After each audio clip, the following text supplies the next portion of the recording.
So I wanted to do a review of my experience with the Aces EFI kit on my 1971 Chevelle. So what I'm running, this is an LS swapped 1971 Chevelle. Running an LS2 out of a 2005 Corvette. It's a 6-liter. Some of the upgrades I've done to just the core engine. It's got a Brian Tooley Racing red hot cam in it. All new valve train, LS7 lifters, new lifter trays, rocker arm trunnion upgrade, obviously new gaskets. The bottom end though is bone stock, stock pistons, rods, crankshaft. I put a new timing chain on it, but the kit that I'm running, this is the new Jackpot 2 style mid-rise intake. It doesn't really come with instructions in the box. I bought a master kit that comes with the fuel pump, the in-tank fuel pump, and it also comes with the, what do they call that thing? The PDM, I think. So basically, I started with a clean sheet of wiring with this car. So I pulled out the big block that was in it, and I put an American Auto Wire entire car wiring kit. So I think that's one thing to mention on these is essential is starting with clean wiring, making sure you got good grounds. I have all new battery cables. I'm just charging up the battery a tiny bit so that these things don't like low voltage. So I want to have it right around 12 volts when I try to start this. This will be the first time starting this engine. It's got all new spark plugs, all new spark plug wires. The back, it's got a new fuel tank.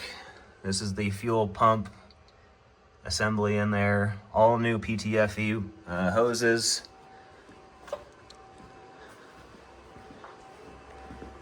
Underneath the car, I don't know how well this will work, but I've run all new fuel lines, fuel filter. It's got a Tremec TKX transmission. I don't have the drive line yet. It's open headers currently because I gotta get the exhaust shop to fix that, but it's gonna be very loud starting it. The interior I don't have done yet, but I've got it wired up enough that it will, it should run anyways. I've got the ECU just loose in here right now. But I've got enough wired up that it should start and run.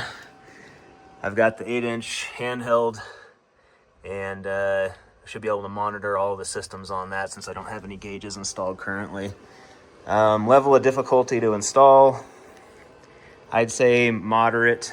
It's not exactly for the beginning hobbyist, but it wasn't that challenging.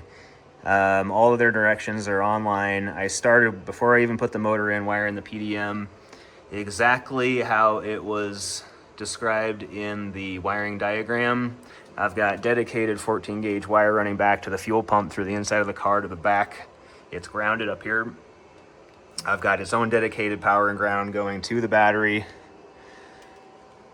And everything else for the actual computer is wired exactly as is specified. I used all, butt connectors, made sure everything was kind of as best as I could get with the heat shrink on them. And then I used the alternator wire off of the actual American Auto Wire kit, so I'm hoping that works. If not, I'll have to take the wire off of the actual ECU. Running Corvette accessory drive, new Corvette alternator. And that's kind of the quick rundown of what I've got going on here. Make sure they're all labeled correctly. Make sure your injector harnesses go to the correct bank, correct cylinder number. Same with the ignition coil harnesses. They're all labeled. Just make sure everything is pushed in and connected. It didn't come with I had to buy some vacuum port block offs. I've just got all the vacuum ports blocked off right now. When I start getting everything else, the accessories and things that I wanted run off it, I'll hook that up, like the brake booster and the cowl hood. The valve covers I just have open right now, but I will eventually be putting a catch can on here. If you're wondering about this loose sensor, this is the inlet air temperature. This actually goes in the air cleaner. I haven't drilled a hole in my air cleaner yet to put it in there, so it's just sitting here free at the moment. The kit also came with a fuel pressure regulator. I'm still trying to figure out how exactly I want to mount this. It's kind of rough mounted in right now because I don't have my air conditioning set up. There's going to be a block off plate that goes there, but I don't necessarily love the look of how I've got it set up right now, so I may modify that later. But I tested it, put 4 gallons of gas in it, turned the key on, primed the system, made sure that there wasn't any leaks. So that's essential when you're doing this setup. Make sure you check for fuel leaks before you try to start this, so you don't want to have an engine fire that could burn down your house and your car and everything else. So okay, so we're going to turn the ignition on. That should prime the fuel pump. That's the fuel pump. Handheld turns on.